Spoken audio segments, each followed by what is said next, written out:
Greetings, Darklings, from across the interweb. It is once again I, the Duchess Precious Ken, here for the Sounds and Shadows podcast. And I have a really exciting one to talk about today. Somebody that I've known for a while and have discussed, but it isn't an artist. Well, they do music, some of them, but it's a label in our dark wave scene that is doing a lot of exciting things. And to me, one of the most, I don't know, diverse labels in terms of different kinds of sounds within the dark scene umbrella. So without further ado, it is my extreme pleasure to introduce Negative Gain Records / Productions. Micah and Roger, welcome to the show. Hi, thank you for having us. It is my pleasure. It's great seeing you. I think the last time I bumped into you, Michael, was at Cold Waves. We just kind of like wandered into each other in the pit at the same time as Jack of Panic Priest was there, and just kind of bumped into each other and like did the you? Yeah. Well, like minds, right? We were both at the front of the crowd wanting to see the show from as close as possible. Like, that's who we are. Yeah. So I have a lot that I really want to touch on, and I'm excited to have you guys on because, like I said, I feel like your label is one of those that is doing the right thing, finding new, fresh talent, and getting behind them and lifting them up, putting the time in to grow an artist, which, I mean, isn't always something that record labels have become. You know, it's gotten to a point little more where a lot of them, they'll sign you, say, go out there and either do the thing and make it happen for yourself or don't. And you can kind of put our name or stamp behind it. But it isn't always that feeling of cultivation, which to me has got to be one of the main functions of a label. So let's start out. I want to hear about the meet cute between you two. Tell me a little bit about the history of you two running into each other, finding each other, seeing a like mind in it, and saying, how do we become a record label? I've always answered this question in these interviews, so I want Roger to answer it. There you go. Let's flip it on its head. I like it. So I'll start it. So I was searching for labels. It was right after, I don't know, I decided to start doing music again after Kevorkian Death Cycle. And I was shopping around my project HexRX, and I was talking to Metropolis, and then I also discovered Negative Gain. And it was kind of like, okay, do I want to be kind of in the same boat where I was, where, I was a small fish in a big pool, or do I want to be a bigger fish in a smaller pool? So I thought more of like, I'm going to reach out to Negative Gain. It just felt right. A smaller label, more independent. And then Mike and I just hit it off, and I released my first HexRX album, or all of them actually, with Negative Gain.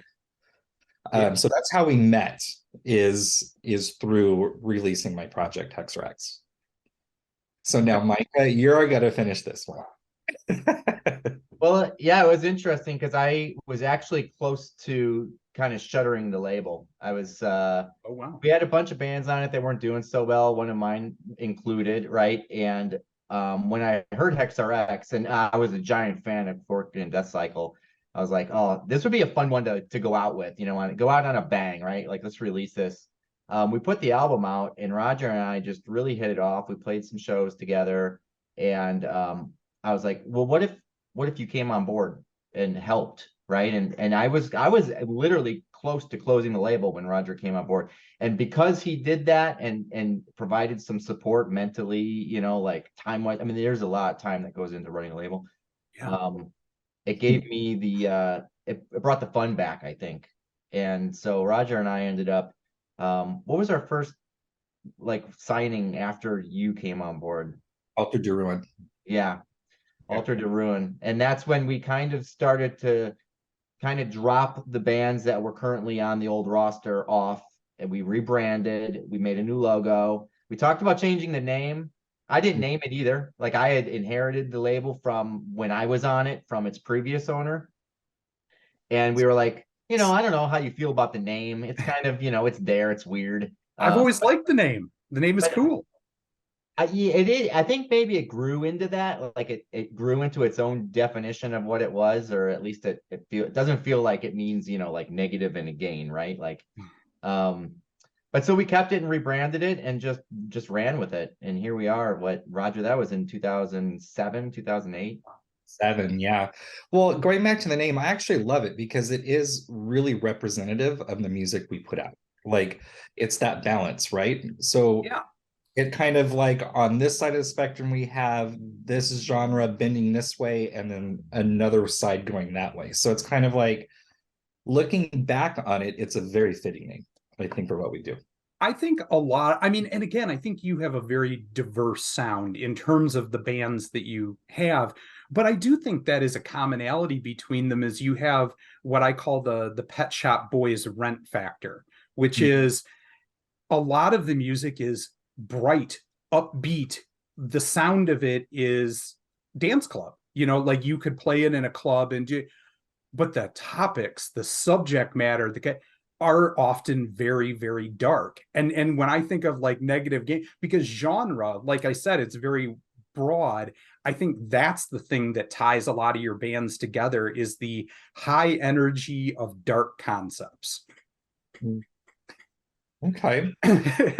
No, that's the first time I've heard that explain that to us or describe that to us. I like that actually because I always try to find Mike and I have always talked about what is the commonality of this. It's like, do we look in it too much, or do we just view it as don't touch it, don't think about it, just do what we do. But no, that is actually a good description. I like that. Well, for a long time, the commonality was it needs to have a synthesizer, right? Like, I mean, it has to have a synthesizer. And then there was a certain point where that rule kind of got thrown away. I mean, we ended up. That's what rules are for. They're made to be broken. Yeah. And I think that's where we started to become even more diversified. And to me, there was so many genres and subgenres of this music, and all the labels kind of attached to one. And if that genre kind of starts to go out of style, what happens to that label? Right. And so I think you need to adapt and kind of grow with the culture. Post-punk came around, and I have fond memories of that type of music from the 80s and 90s. Roger definitely does. I always wanted to be an industrial only label. But I think we ended up evolving with that, and we found some bands that had that industrial flair within the post-punk world.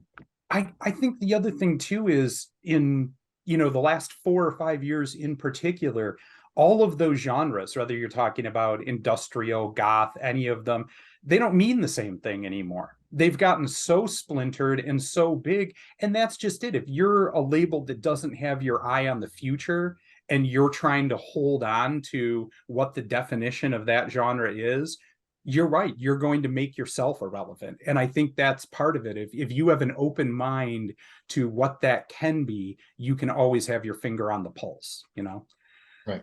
So the next thing I want to ask the two of you about is, I know a little bit about both of you and had conversations, probably Micah a lot more, but you have very different personalities in what you bring to this. And so I wonder, because just like being in a band, right? I mean, these days you got to wear 10 hats. You got to be a video producer, you have to make the music, you have to produce the music, you have to do promotion for it. I mean, there's a lot of these things, and I think you guys as a label, there's got to be some of that too.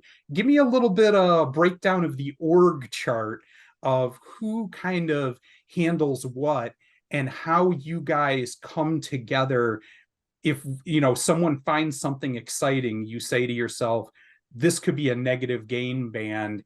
How do you start the process of approaching it? I'll start by saying that I do all of the boring work when it comes to the record label business. I don't know how I got stuck with all of it, but I did. So Roger gets to do a lot of the fun stuff. So Roger, why don't you talk about what you do, and then I'll come back.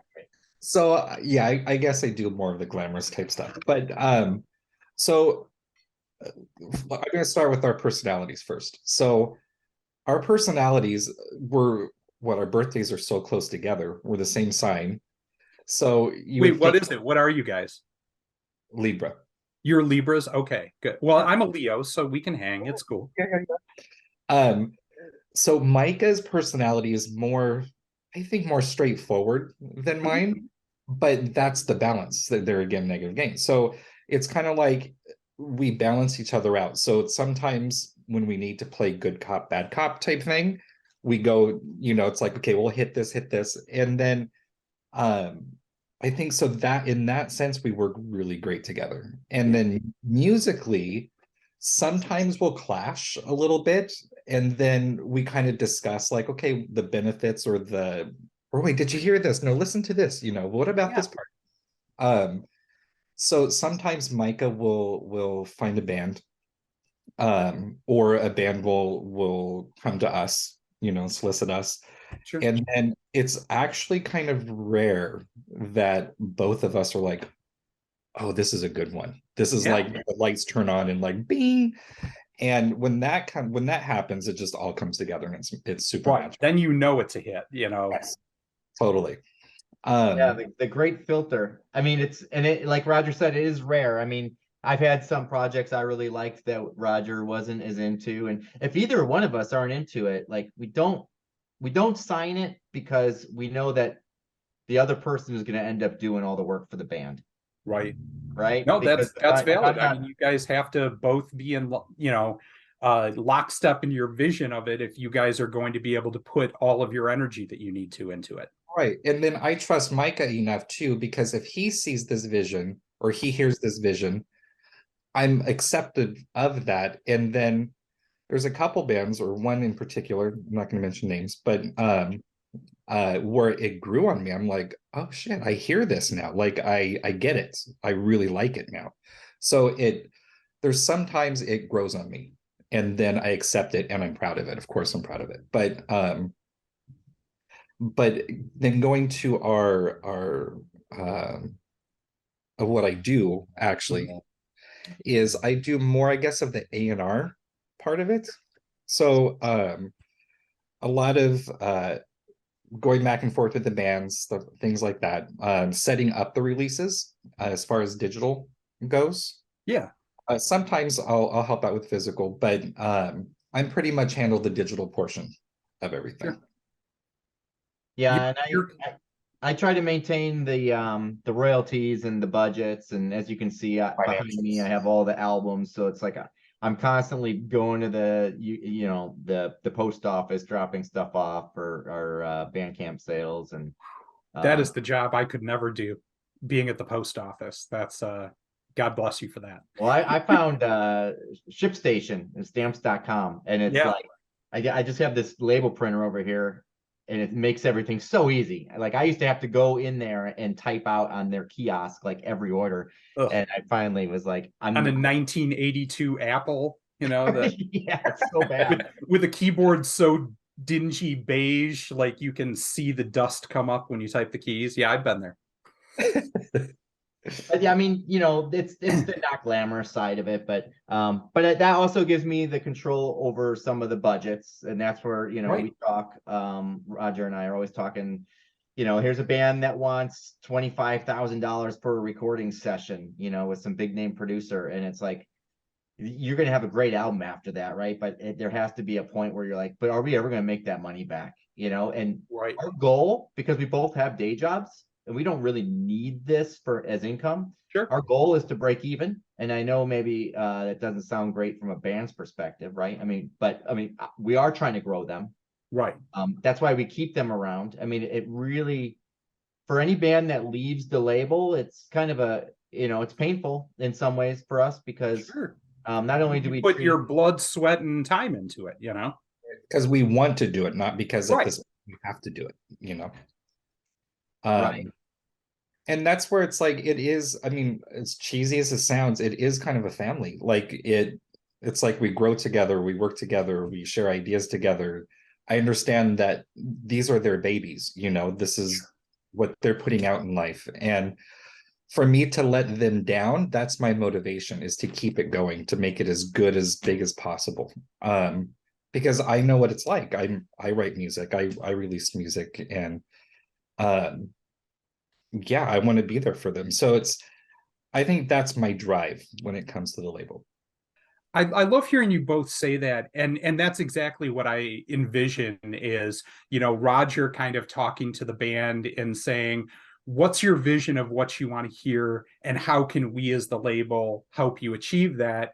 And then Micah in the same way saying, how can I help you do that so that you don't overextend yourselves and we don't overextend ourselves on this, so that you don't end up in the place you just said, where like you have to start thinking about your art as a whole, you have to dig out of monetarily. You know Well, what I mean? How can we get the best results by maybe using this instead of this? That's going to mean you have the freedom to pivot or do other things with your art and your music down the line. yeah, I mean, how do you spend your money intelligently, right? Yeah. Sometimes we have to protect artists from themselves, because if they had it their way, they'd be 10,000 in the hole before their album ever released, and they'll never see any money from that. And Right. and while that's okay from our perspective, if we can break even, I'd love paying bands, right? Like, Right. when it comes down to doing Just like royalties, shows or anything else, we all want that. Like when you're a producer of a show or something, you want to have at the end of the night everybody happy, and so it feels Like, bad when we come to our bi-yearly royalties and I can't pay somebody, right? And I'm right. like, I'm sorry, we're still in the red, right? But Yeah. we're X amount of dollars away, and it's this many albums away, and trying to motivate them. yeah, I'd rather be like, here's $1,000, right? Like, Right. go buy a new keyboard or something. So Micah was just doing royalties in December, and yeah, he was truly bummed because I mean, literally, he said, "God, it really bums me out when I can't pay a band, or Right. it's the royalties aren't there." So it really is in our heart to see them succeed. well, I'm still doing royalties for bands whose contracts have expired and they haven't moved their content off to another distributor, right? Like ADR broke up, and that was it. They never moved it to a different distributor. So we're still distributing it. And so that means I still have to do the royalties every 6 months. Sure. And I'm doing that for bands all the way back to 2007, 2008. Even though the contracts are expired. Yeah, yeah. No, I mean, hey, that's part of the gig. Now, rather than continue on, this is a great discussion. I love hearing about the history and how it came together. I want to move on now to 2023. We're starting out a new year, and you guys have a lot of exciting things going. First of all, before we move on to the big one we're going to talk about, tell me about some releases that you guys have coming up this year that you're excited and you want to share and tell people about. I'm excited for God. There's a lot of good stuff coming out. The one I have been anticipating for, because it's been in the works for quite a while, is the new Bestial Mouse album. Yeah. With that one, I'm just really excited about. Tell me a little bit about, for people that don't know them, the artist, anything you can about minor details of the release. So this one, I believe I have not heard much of the album yet. That's kind of why I'm like on pins and needles, like, God, I just want to hear it so bad. Even I haven't heard it. I have not heard it. Yeah. We set that we went to Reese Fulber, Frontline Assembly, and he's producing the album for Wow. So when we kind of sat down and talked about it, we kind of wanted to step outside of the box of like, Sure. Okay, for a new, I don't want to say new sound. I'm not going to speak for Bestial Mouse or anything, but it will add a new dimension to their progression, And Reese Fulberg was the first name that popped out of like, God, he's the one that can really take this to a different level. So that's what's happening right now. Real quick to touch on that, we met him when we were working with Kanga, right? He produced the first Kanga album. And when that album came out, it did really well, obviously, right? Like it did so well, she blew up. She moved to another label. But before then, Reese had said, "Man, this is the most I've ever made on a production job," because we were giving him partial royalties. Sure. And he goes, "If you ever see another opportunity like this, let me know." And I think there was one other opportunity and it fell through. But when we heard that Bestial Mouse wanted kind of a fresh sound and a producer for this album, we're like, let's try to hook her up with Reese Fulber, because what would that even sound like? Insane. But he was so busy last year. Like, he had so many projects, so many albums, so many tours, that actually they were supposed to record early last year, that it got pushed to early this year. So we finally got it recorded, and I think it's going through the tweak process. Like Roger said, we still haven't heard it yet, but I know it's going to be awesome. So that one I'm also excited about. Who else you have? I know I'm really excited for some stuff you have coming up, like my Detroit friend Josie Pace is with you guys, and I keep hearing for her about exciting things she has boiling in the works. Yeah, she has a new single called Brain Dead coming out in March. March 10th or 13th. I forget. But early March coming out, and that is a killer song. Well, they played that song on their tour, Yeah. with Aesthetic Perfection, and apparently that was the song everybody came up after the show and was like, what was that song? What was that song? And so finally they're releasing it. Yeah, some of it's even in French. Oh, very cool. You know, Yeah. Josie's just one of those people that just, you know, I mean, and Ken does such a great job with the music, but Josie just bleeds rock star energy. You can't be in a room with her and not just feel waves of it coming off her. She's such a sweet, real person, but has so much confidence and energy. It's just like such a good vibe to be around. I think she's paired great with Ken too, because Ken it's is a balance probably there. the most professional. Yeah. I don't want to say anal retentive, but I just did. I mean, in a good way, in a very good way. Every single Detail oriented. like you know, when they planned their tour, he had the stage set up, the stage dimensions of every venue they were playing at for their whole tour, so that he can pre-map every show. Yeah. No, sometimes I have wondered when talking to Ken if he isn't actually like a AI android presence, the way he just like sees intricate details that would never occur to me to think about. Yeah.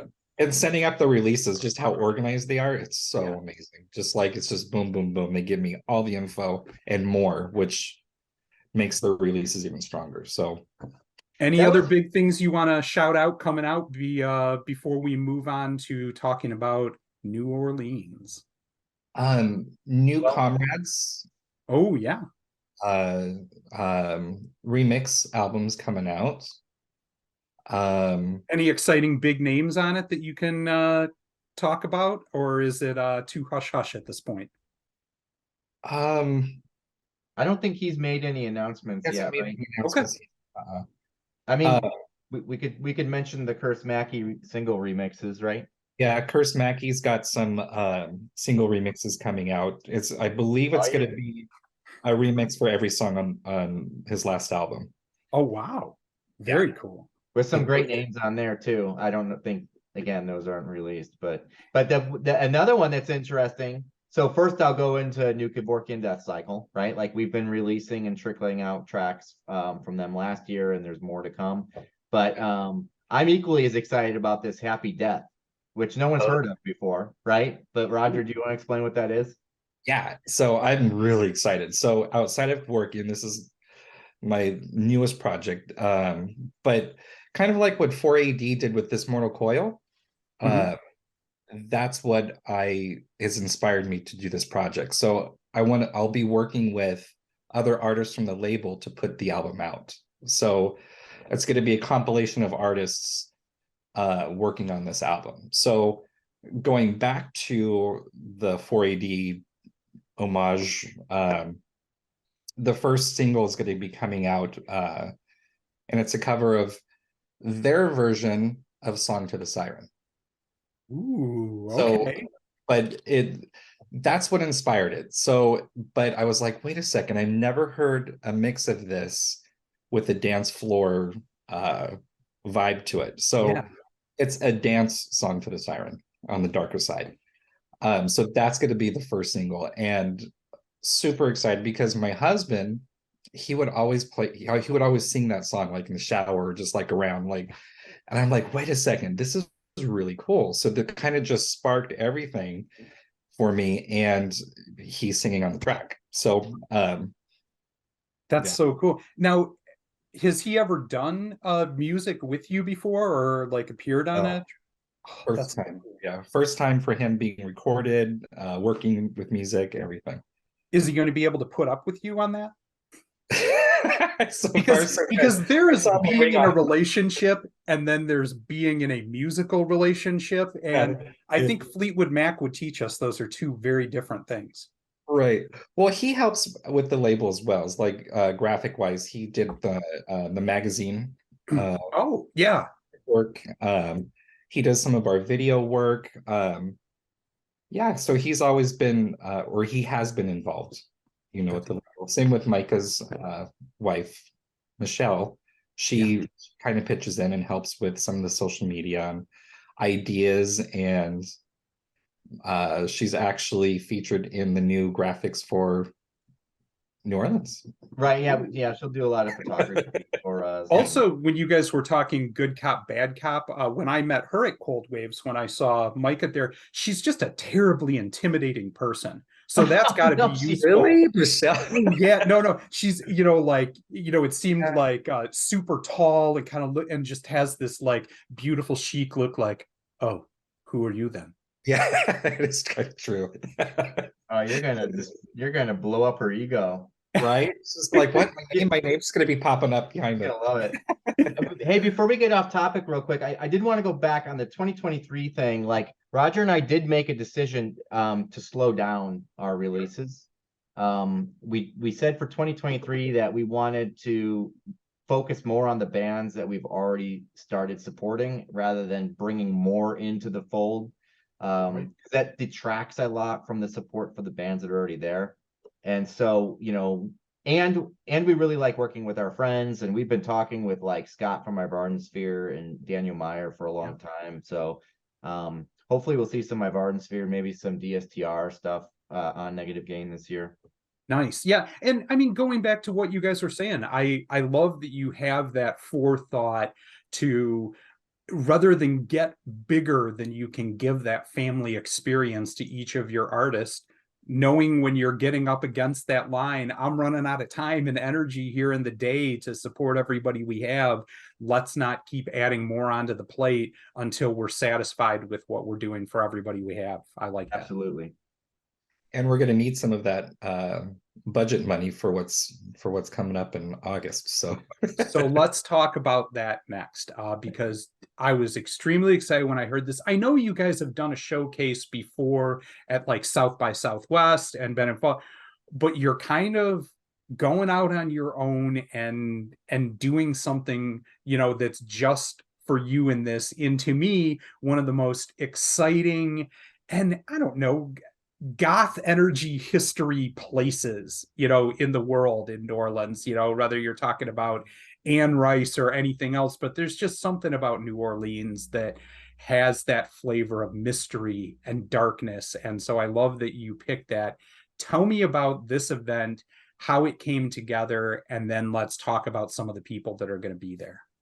Well, every year we do South by, at least we have for, other than COVID, I think we did 3 of them down there, Roger. Yep. Yeah. It's expensive, and you don't see a whole lot of return. You're getting, a handful of strangers that come in to check out what your event is, but that's not a destination point for people that like our type of music, right? So people aren't going to want to book a hotel in Austin during this crazy festival. Everything's double the cost of normal. Yeah. It's very expensive. Yeah. And so after the last one, we said, well, what if we spent that money and did our own? And, we were thinking probably smaller than we're doing now, but, where would we want to do it? And we put the poll out to the artists, and we didn't want to do it in a city that already had a big festival. Sure. And that narrowed down a lot of the major cities, right? And one of the ones that remained that everybody was really keen on was New Orleans. And to your point, like that vampire energy down there, like that it is an adult destination point that even if this concert or festival wasn't happening, it would be fun to visit, right? Right. And you're visiting it with hundreds of other like-minded people. It's a structured event you know, which we can go into here in a second, but I thought it was a no-brainer, and everything kind of started clicking into place. I told the bands we were going to do it, but I didn't really have a plan, right? And then I got a call from Zeta, who runs the Gothic Cruise, and she said, "Hey, I'm doing a land party this year. I'm not doing a cruise, and so I want to have a land party in New Orleans around this date." And I'm like, "That's crazy, because that's the date that I was trying to set up a Negative Gain showcase." And she's like, "Well, what if we combined and we had the showcase as part of the package for this land party that she was doing?" Yeah. And I'm like, "This is brilliant," because as a if you're, you know, as an event organizer, you already have hundreds of people that are they're already destined to come to this thing because they come to her cruise every year. And they're people that appreciate and care about what you're doing. Like you said, unlike maybe in Austin, or, you know, where you're going to get people wandering in, but a lot of times it's people that this isn't their number one genre or passion, but everybody in the Gothic Cruise is here for your scene and your music. Right. They're totally, I mean, these are real passionate. I mean, granted, they're adults, right? Yeah. And, you know, they work in IT. They're all, I'm just saying, like, they're on the wealthier side of this community. Sure. And so because they do this cruise every year, you know, the cruise costs anywhere. It's not cheap. I've looked into it several times thinking of going, you know. Yeah. I've done it. It's fun. And, you know, Zeta organizes the whole thing, and, you know, you meet so many people, and you're stuck in a spot for a week with them, right? So you end up literally forced to make friends. And I've made a lot of friends on those cruises. And so I have been friends with Zeta for a long time. I just thought it was a no-brainer. Yeah. And having that package set up where there's 3 hotel nights. It comes with a paddle boat luncheon on the Creole Queen. It comes with a cemetery tour. There's after parties, pre-parties. There's dinners like that are part of the package. Yeah. Your vacation's planned for you. You just have to show up and not think about it and just go. And I always say too, I've been to New Orleans a lot, and it's one of my favorite places to visit. And I think it's because it's one of the only places in the United States where you can feel like you went to another country. It really, truly, it is like you traveled outside of the United States while you're inside still. 100%. And this is my first time going to be going there, so I'm super excited. Wow, you're in for a treat, Roger. Seriously. So let's move on to tell me a little bit about people who come down here and do this and take this vacation with you to enjoy. What are some things featured off your label, the performances that they're going to be able to see? Well, I mean, we can go through the band list, and I could tell you why we picked each of these bands, right? Yeah, fire through a few of them that, you know, you're excited about and you thought were just going to be a great fit and you really wanted to expose people to. Well, I mean, okay, I'm excited about all of them. I feel bad because I wanted more bands on this. I mean, you know, I'm still trying to find a way to get Heavy Halo, Comrades, because they're not on the list right now. I'm still trying to get Jason Alacrity. I would love to see him live. He's got a great performance. He just played with Priest this weekend. I want to try to get them still on the bill. They're not yet, but we'll see what we can do. But I have Ardensphere, right? Always a great live show. I wanted an Ardensphere show. ESA was already potentially on the bill.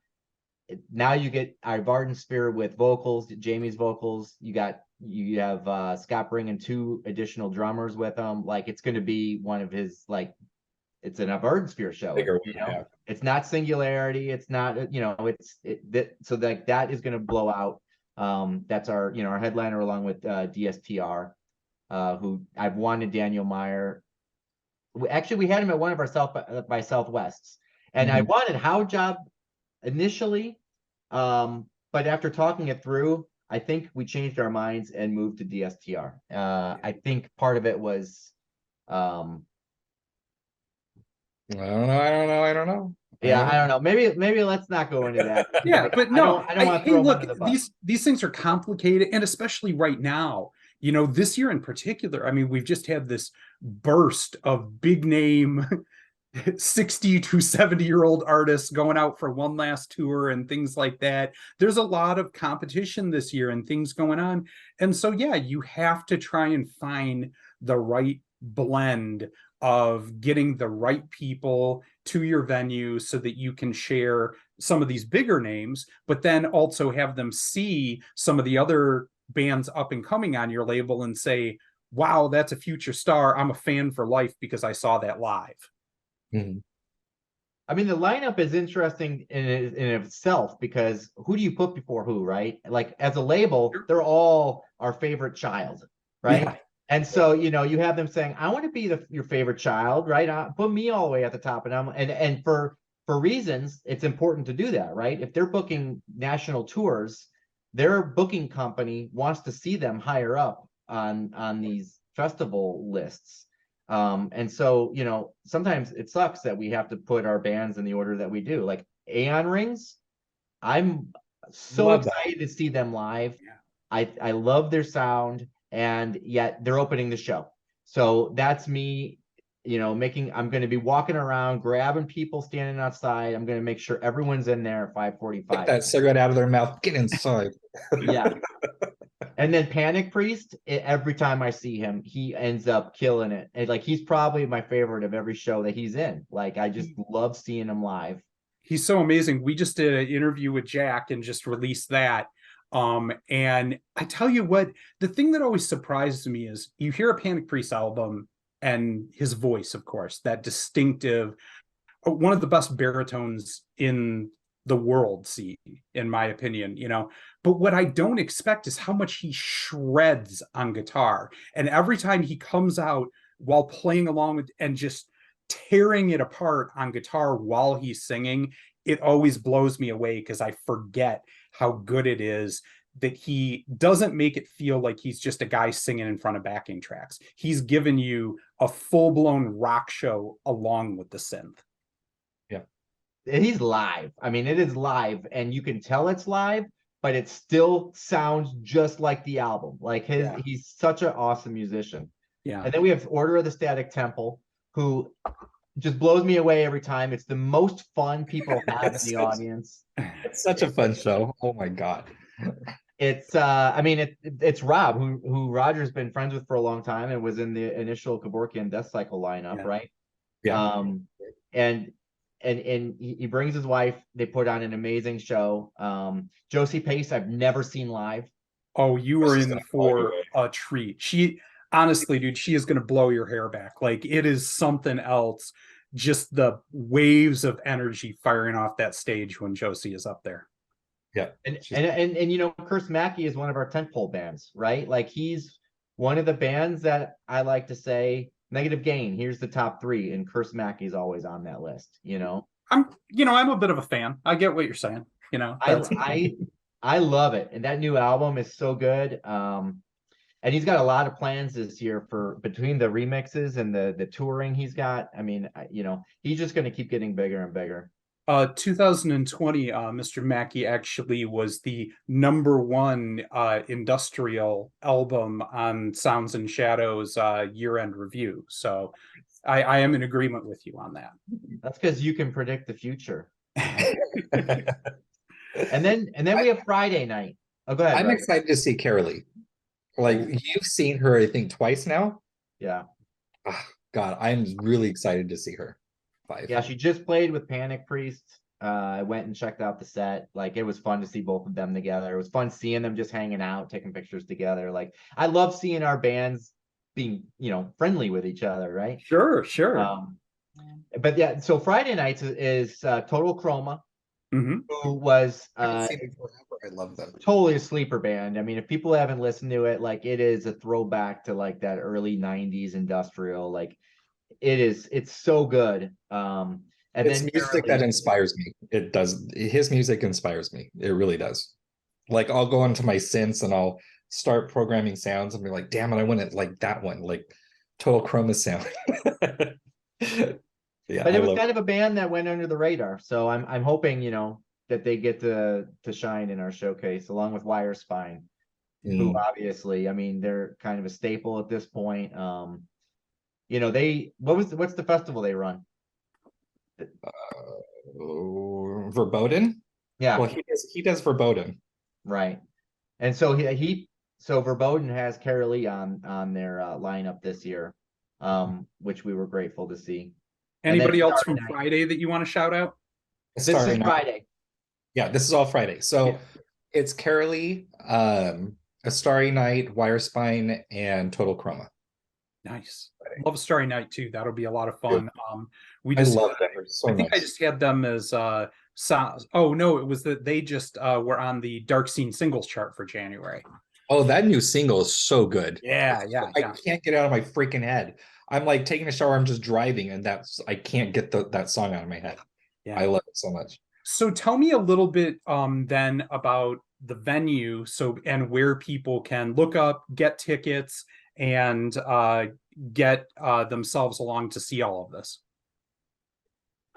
You can go to Ticketmaster, obviously, if you just want to Sure. grab a ticket from there. Otherwise, we secured a whole bunch of tickets that Ticketmaster doesn't have access to, and we gave those to the Gothic Cruise, which I think it's gothevents.com with an S. Okay. Yeah, I'll make sure during when I post the interview to go to Zeta's page and get a link in for if people want to go through and do this with the package, which sounds like the coolest way to do it. Oh, and it's in the long run, it's so super cheap. If you want to just like do a vacation package, boom, it's a really good price. Swipe your card one time and not have to think about contacting 20 different people to like work stuff out. Yeah. It's especially cheaper if you go with somebody else, because the package is for a hotel room. And if you're going by yourself, you're paying for the whole hotel room. Right. So if you go with someone else, you'll notice a significant drop in that package cost. Yeah. Yeah. Totally. Wow. So that is all very excited. So we are coming up to the end of part one of our interview here. But for the first part here, how about I will spin us out to a Curse Mackey song off that album so that people can hear it on Negative Gain. This has been part one discussing with Roger and Micah of Negative Gain. Please tune in if you want to hear. We're going to go into a deeper dive in part two, the lengthier version of the interview. Gentlemen, I'm so excited for everything you have coming up, and just thank you so much for everything you guys do for this scene to, like I said, find those bands that maybe other people aren't taking a chance on and giving them the support behind them to put them in people's ears so that they can reach the potential that they can. Honestly, it's such a overlooked part of our scene when that happens. So thank you. Well, Ken, right back at you. I mean, Sounds and Shadows and everything that you guys do to support this scene is massive. I mean, and you have one of the most non-toxic groups that I've ever seen, and it's very collaborative, and I think this is a good collaboration, you and us, right? Like, and I've always appreciated the support you give us for all of our releases as well.